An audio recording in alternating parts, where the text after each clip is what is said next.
BBC Radio 5 Live. 5 Live Drive. With Claire McDonald and Chris Warburton. Thanks so much for joining us. Coming up on 20 minutes to 7, hackers who are demanding money from a nursery chain say they've stolen the pictures, names and addresses of around 8,000 children. The cyber criminal gang says it also has information on their parents and carers, as well as safeguarding notes, and claims to have phoned some parents even. Kiddo, which has 18 sites in and around London, as well as the US and India, is yet to confirm the details, but staff had told the BBC they've been notified of a data breach. Bryony Wild is one of the parents affected. It's not super clear on what the risks associated with that are. I know that our bank details, it's made clear that our bank details were not stored in the Kiddo app, which is something, but trying to think about kind of what damage can be done with the personal details, including health details of our children. Yeah, it's not super clear, but it's quite worrying. Let's talk to Stuart, who is the head of public sector at the cybersecurity firm Checkpoint Software. Good evening. Good evening. This is a new low, isn't it? I mean, you can't have a more vulnerable sector of society than children. Children are the people we need to protect at all costs. A hugely worrying development, this. This is unbelievably depressing. I've worked in the industry for over 25 years, and today has just been a new low. So we've seen attacks on schools before.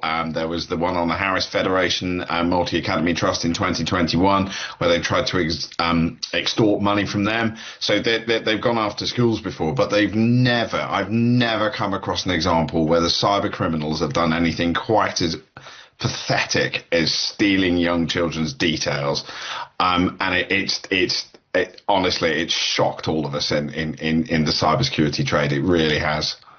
I guess it shows that there's no low that they won't stoop to, and every time you think you've touched the bottom, you can go lower.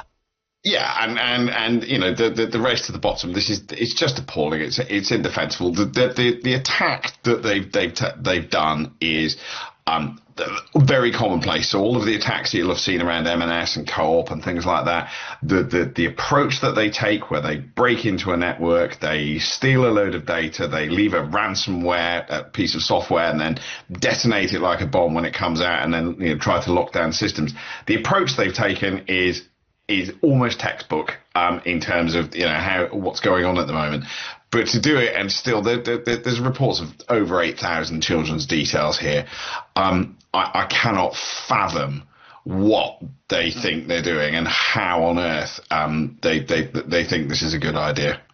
Yeah, I mean, what is going wrong here? Because this is becoming so commonplace. It's affecting Jaguar Land Rover, it's affecting M&S, all those other, there's such a long list now, and this is the latest. What needs to change? It is, and there's what we call the magic triangle in cybersecurity, which is people, process, and technology. And so technology is companies like mine in an arms race trying to build technology as fast as we can, as efficiently as we can, to stop the bad guys getting in.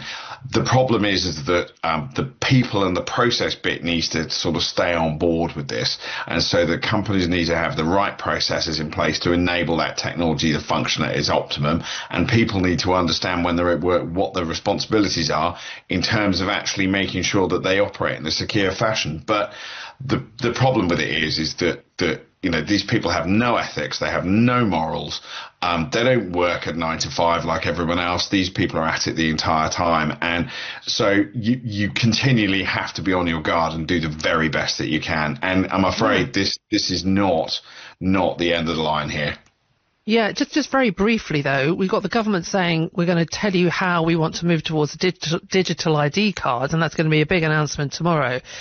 I mean, you can see why there's a lack of trust in handing over the very kind of personal details of your life, because this kind of thing is open to corruption and abuse.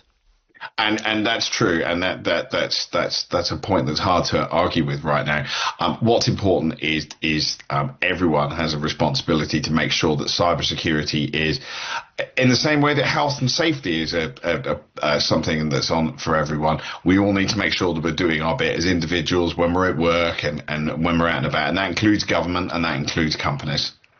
Thank you so much for joining us, Graham. Good to have you on the programme. Graham Stewart, Head of Public Sector at the cybersecurity firm Checkpoint Software. 6:45. Now, we've been talking about the severe delays in the